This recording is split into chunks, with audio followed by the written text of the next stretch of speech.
નમસ્કાર મિત્રો, સ્વાગત છે તમારું અમારી YouTube ચેનલમાં। તો મિત્રો, જીપીએસસી એટલે કે ગુજરાત જાહેર સેવા આયોગ તરફથી લાંબા સમયગાળા પછી રાજ્ય વેરા નિરીક્ષકની પોસ્ટ પર ભરતી જાહેર કરવામાં આવેલી છે।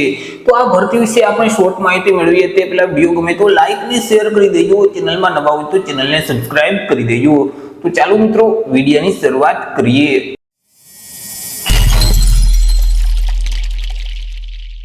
તો મિત્રો, આજે જાહેરાત છે તે જીપીએસસી એટલે કે ગુજરાત જાહેર સેવા આયોગ તરફથી આપવામાં આવેલી છે। જીપીએસસી તરફથી અલગ અલગ પોસ્ટ પર ભરતીની જાહેરાત કરવામાં આવેલી છે। સૌથી પહેલા આપણે ચર્ચા કરી લઈશું કંઈક અગત્યની તારીખ વિશે। હવે મિત્રો, આ જે ભરતી છે તેમાં જો તમારે અરજી કરવી હોય તો ઓનલાઈન અરજી ફોર્મ ભરવાનું રહેશે। ઓનલાઈન અરજી ફોર્મ છે તે 12/8/2024 બપોરના 1 વાગ્યે શરૂ થઈ જશે। 12/8/2024 થી લઈને 31/8/2024 દરમિયાન તમે ઓનલાઈન અરજી ફોર્મ ભરી શકશો। ઓનલાઈન અરજી ફોર્મ જે જીપીએસસી ઓજાસનું પોર્ટલ છે gpsc-ojas.gujarat.gov.in નામની જે વેબસાઇટ છે તે વેબસાઇટ ઉપર જઈ 31/8/2024 સુધીમાં તમારે ઓનલાઈન અરજી ફોર્મ ભરી દેવાના રહેશે। ચર્ચા કરી લઈએ મિત્રો વય મર્યાદા વિશે। તો અહીં જે અગત્યની પોસ્ટ એટલે કે રાજ્ય વેરા નિરીક્ષક વર્ગ 3 ની જે પોસ્ટ છે તો તે પોસ્ટ માટે મિત્રો જે ઓનલાઈન અરજી ફોર્મ ભરવાની જે છેલ્લી તારીખ છે એટલે કે 31/8/2024 ને ધ્યાનમાં રાખી ઉમેદવારની ઉંમર છે તે ઓછામાં ઓછી 20 વર્ષ અને વધુમાં વધુ 35 વર્ષની હોવી જોઈએ। પરંતુ મિત્રો, અહીં જે અનામત વર્ગના ઉમેદવાર છે તેઓને સરકારશ્રીના ધારાધોરણો મુજબ ઉંમરમાં છૂટછાટ મળવાપાત્ર થશે।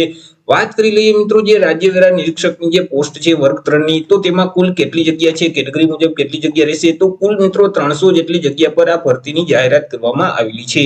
હવે આ જે 300 જગ્યા છે તેમાંથી બિન અનામત વર્ગના ઉમેદવાર માટે 133 જગ્યા રહેશે। 133 જગ્યામાંથી 44 જગ્યા છે તે મહિલા ઉમેદવાર માટે અનામત રહેશે। ઈડબ્લ્યુએસ એટલે કે આર્થિક રીતે નબળા વર્ગના ઉમેદવાર માટે 33 જગ્યા છે, 33 માંથી 11 જગ્યા મહિલા માટે અનામત રહેશે। ઓબીસી એટલે કે સામાજિક અને શૈક્ષણિક રીતે પછાત વર્ગના ઉમેદવાર માટે 68 જગ્યા છે, 68 માંથી 22 જગ્યા છે તે મહિલા માટે અનામત રહેશે। એસસી એટલે કે અનુસૂચિત જાતિના ઉમેદવાર માટે 16 જગ્યા છે, 16 માંથી 6 જગ્યા મહિલા માટે અનામત રહેશે। જ્યારે એસટી એટલે કે અનુસૂચિત જનજાતિના ઉમેદવાર માટે 50 જગ્યા રહેશે, 50 માંથી 17 જગ્યા છે તે મહિલા માટે અનામત રહેશે।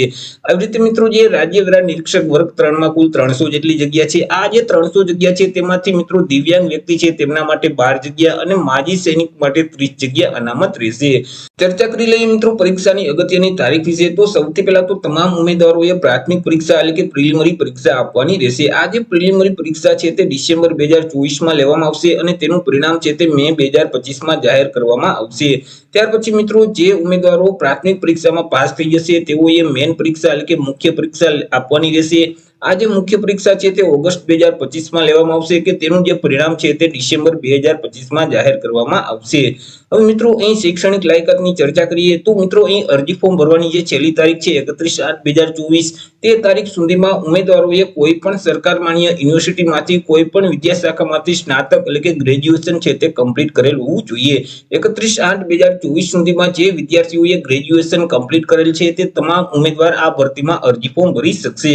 મિત્રો અહીં જે ઓફિશિયલ નોટિફિકેશન છે તે જીપીએસસી તરફથી ટૂંક સમયમાં જાહેર કરવામાં આવશે। જ્યારે ઓફિશિયલ નોટિફિકેશન જાહેર થશે એટલે ફરીથી આપણે એક અલગથી વિડિયો અપલોડ કરી દેશું। તો આવી રીતે મિત્રો જીપીએસસી તરફથી રાજ્ય વેરા નિરીક્ષક વર્ગ 3 ની પોસ્ટ પર ભરતી જાહેર કરવામાં આવેલી છે કે જેમના ઓનલાઈન અરજી ફોર્મ છે તે તમે 12 ઓગસ્ટ 2024 થી લઈને 31 ઓગસ્ટ 2024 સુધી જીપીએસસી નું જે ઓજાસનું પોર્ટલ છે તે પોર્ટલ ઉપર જઈ ભરી શકશો। તો આશા રાખું છું વિડિયો પસંદ પડ્યો હશે। વિડિયો પસંદ પડ્યો હોય તો લાઈક અને શેર કરી દેજો, ચેનલમાં નવા હોય તો ચેનલને સબસ્ક્રાઇબ કરી દેજો। ફરી મળીશું એક નવા ટોપિક સાથે એક નવા જ વિડિયોમાં। ત્યાર સુધી જય હિન્દ, વંદે માતરમ।